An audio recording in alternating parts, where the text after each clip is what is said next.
What'd you do today? Oh, I think I fixed an iron farm. I don't know. So I was sitting here thinking to myself, what am I gonna make? Like, I wanted to make a proper, like, episode today. How many times can I say like this episode? And lately I've been streaming a lot, as you guys, I'm sure, no doubt know. I know a lot of you guys don't like my streams as much, because, not everybody enjoys streams, and that's totally cool. But we are in kind of a middle ground in Minerva right now, so let's actually ditch the iron farm. We have enemies bot logged in here, so no worries on that. And let's head to the Octagon and show you guys what's been going on over there. So I was going to cut to the Octagon, but I also realized that something I haven't actually said in the video is just how amazing the server's been performing. I think CubeToast moved us from Multicraft to their Prisma panel, which they did, and I'm not sure why that would have made a difference. To those of you who don't know, these are just panels that we use to start, stop the server, restart it, change files around. It's how we accept like LaFlossie's mod with the TPS up there. And I'm not really sure what changed. Apparently on their end, on the hardware side, nothing at all changed, but it's been performing amazing. So even with like 8 people on, it's very playable. So let's look around the Octagon and show you guys what's been going on. You might have just gotten a peek of something over there. This happened just about entirely in a live stream. The TNT dupers, the digging, all of it. We streamed the entire process of this perimeter, and it is completely done, and it looks beautiful, I think. The orange glass actually looks pretty good for what will actually be a mob farm in there. So we are actually kind of up in the air on what design to use. I have talked to Ray about a modified design that might be coming out soon. I don't know who is involved or what the specs are on that, but I think that's all I can say, if even that's enough, because he wants to keep it private until he makes the video. And I think Oreo might have a design for a mob farm, but I'm sure we'll come up with something. It's not too big of a deal. And this is kind of the last formal perimeter of the Octagon. This is going to be for a slime farm. And I think in-house member Lego has a design he's always wanted to use for a long time. Like even last season of Minerva, he was building that, and then we actually did build it. And then I ended up restarting the server before that was finished. So he's super excited to get that design working. Slime Farm, I do want to do an update video on like what the different builders have been actually doing with this, because those of you who don't know, I held a kind of competition of sorts where we opened up a world download with a copy of this slime farm, and people have been coming up with some really creative stuff, and I think we have a lot of good options and a lot of good candidates for builders of Minerva. I don't actually, as of now, seeing most of these are in single player, I need to collect some world downloads and whatnot to even do some kind of showcase, but I think we have a lot of cool talent that's really interested in joining the server. And so yeah, let's explain why we have 3 empty perimeters.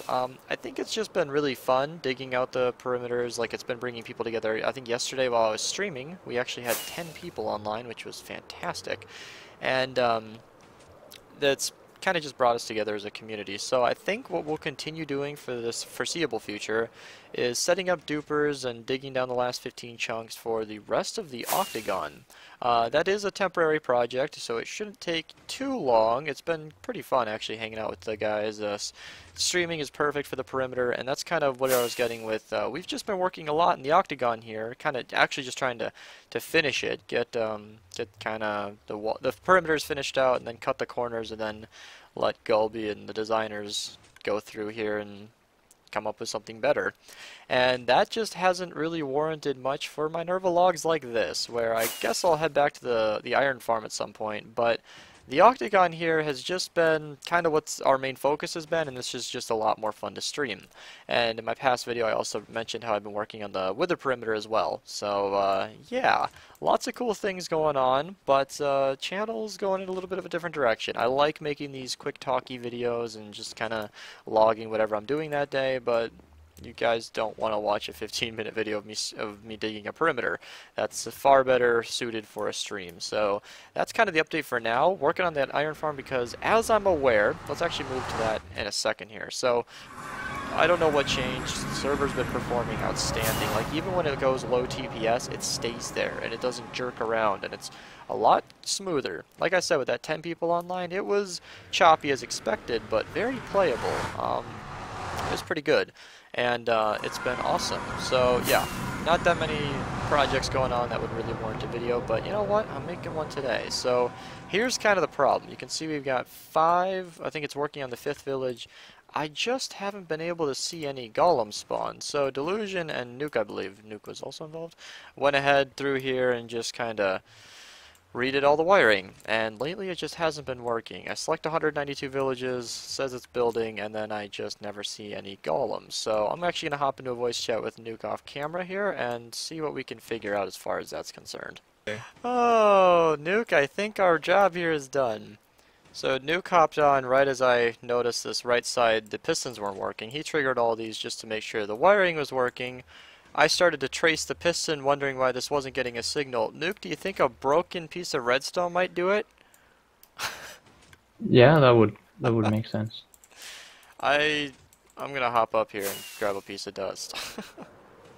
Well, I think that just about solves this mystery. I'll turn it off and turn it back on again. Boop.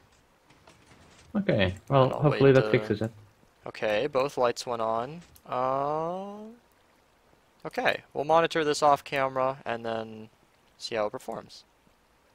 Funny thing about an iron farm is, and actually, if anybody wants to recall to an old episode I did with Delusion actually, where he and I spent, I think the video is about 32 minutes long, or 29 minutes, where he and I were fixing this, and that was about a 2.5-hour session. Kind of proves my point where, like, we're not going to know if this is working until like a half an hour from now, so best to just leave it and come back. But both sides extended their pistons, so it should, theoretically, be rebuilding just fine. Hey, we got our first golem! Woo! Yay! I'm gonna call that working. We'll find out in 3 hours from now when it finishes. One person in a massive city who thinks it. Okay. This is sketchy. I'm in the middle of the wiring, my head is inside of a slab. There's a creeper, and I want him dead, but I don't want to blow anything up. Where are you? No. No, you're not gonna help me. Alright, I'm gonna grab... I can help you, alright. No! I just picture you kamikaze and it blows up everything. I got this beast, I'm gonna save... It's alright, I'll save the rest of them by pouring water on it, it won't blow it up then. No, he's on an iron block. Somebody clearly used iron blocks for scaffolding on this project. I am not a block. I'm a person. Okay, alright. That was a pretty dank block. That's a good one. Alright, I'm gonna spleef the creeper. Alright, situation averted. We're safe. Alright, so I want to share an idea with you guys. Remember Project Ruby Center? I'm sure some of you do. If you... Oh, you hear that golem in the background? Probably not. But anyway, I left enemy's bot in the middle of the iron farm, so I can hear golems spawning, so I know when it's working. So I can record that clip. But Project Ruby Center, if you guys don't know our storage room, let me just head back there for you. Every single day, I worked on it just a little bit, and I recorded my progress and threw it into a playlist with, you know, numbers in the thumbnail, and it was a very organized series, and as I'm sure you know, I don't do that kind of thing often, so I thought that was a pretty cool way. It was also a good way to kick my ass in gear and just, like, force me to work on this every single day, or not every day, but, like, regularly, and then make an episode on it, and it was really great. We finished in like a couple weeks. Not as fast as I'd have liked, but we got it done. And another thing I wanted to work on was, like, an idea I had that I wanted to work on was the nether web. So, as I'm sure you guys have seen in the background, this has been a very long, like, it's just been bad. So if you guys don't know, I can't actually show you in creative right now, but basically, in the middle of each of these different intersections, there should be a minecart, and then you sit in the minecart and you can click a button wherever you want to go. And it actually rearranges the piston bolts with the wiring down here and sends you where you need to go. And it is a fantastic system that just never got built on Minerva. I mean, Nuke didn't really finish the prototype all that much. I think he left it open to the builders, and so we never really got schematics distributed, and so these never really got used. Not to mention elytras are faster than piston bolts and easier, and etc, etc. So we just never did it. So all the wiring that's not down here is kind of due to that. And it's not down there either. And there are also holes in these different tunnels, and it's kind of ugly, and this isn't finished. I mean, this isn't even the same design that we are supposed to use. Mason, the guy who's going to design the end tree farm intersection, I think he's got 3 different prototypes that are completely done. All we have to do is, like, load up a schematic and build it. So, I don't know why I'm announcing this first, but I'm debating doing a series on this. The reason I'm kind of putting it off is because I know that if I start doing a series and I start working on it, then other members are going to as well. And I already showed you that we've been working on the Octagon a lot, so I don't want to divert attention to it too much. But I think it's worth it because this is one of those features that's really not 100% required. I mean, rockets and elytras, unless they nerf the speed crazy amounts, it's really never going to make a ton of sense to use these piston bolts instead, unless somebody's lagging a lot, in which case it's a very nice thing to have. But it's just something I've always wanted done, and nobody's just ever done it. So the only thing in the way of getting this done is doing it. And as far as schematics are concerned, with the wiring at least, this first one never actually got finished in survival, but it's working in creative mode as far as I'm aware, and I could talk to Nuke off camera about this, but I don't know. I think we can do it, and it's just going to need a little bit of manpower. So yeah, it's also kind of fun, but also, if you do it right, but also kind of boring to build a piston bolt out. And then there are situations like this, where this Star U tunnel, this is supposed to lead to the Nether, Nether perimeter that we've been working on. This tunnel is a diagonal over 2,000 blocks long. It took us many hours just to place this ice and blow out this tunnel with TNT. And hell, we use a schematic to place this ice.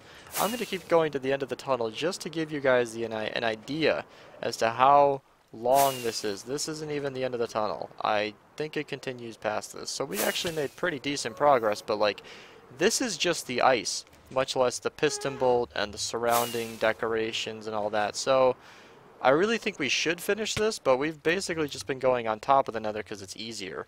And if I look at my coordinates, we're not even halfway. So it's kind of understandable why nobody's ever really finished this project, because it's an enormous effort for, I don't know, it would be really cool to have that tunnel, and it'd be super convenient to have the piston bolt done, because we go out there so often and it's just kind of a pain, because we use boats or fly, and both are quick. I mean, boats really aren't that bad, but it's very convenient to just hop in a piston bolt and click a button and then answer texts or check the internet or whatever. So that's just something I've always wanted to get done, and I think I'm going to start focusing a series on it. I'm not sure though. I'm going to have to look in Creative Worlds and see how accessible those are, because we've had some troubles with that, and also just how finished those end intersections are, etc. So, yeah, I'm going to get back to you guys with some kind of decision or what I find out. But, yeah, gas are also a big problem. See, with finished tunnels, you don't have gas shooting at you. Oh, man. Well, let's see if the iron farm works. I think I figured out why your fish farm maps weren't updating. Why don't you stick these in your hotbar and switch between them? I'm pretty sure those are the same maps. So Iron and I were having trouble updating the map for the middle of that perimeter, and yesterday we were having the same troubles with the orange perimeter. And I had an idea that maybe the people who made these maps, like the bedrock really does look super similar. I mean, you really can't tell. And I think these middle two maps are exactly the same. Oh, iron. Oh, that's not a healthy decision. Suicide awareness is an important thing. You should call your hotline today. Thanks, Iron. Thanks a lot. Alright, I hate to give you guys bad news, but I think we're going to have to accept defeat on this one. We've built it up a couple times, and we've had little to no success in getting any reasonable amount of golems to spawn. Nuke, it's too late for him, so he went to bed, and this is not my wiring, so I kind of ran out of time and attention to really bug fix this further, because I would kind of have to understand everything that's going on, and I really don't quite have the patience to go through that right now. So, I'm going to have to end this one on a little bit of a cliffhanger.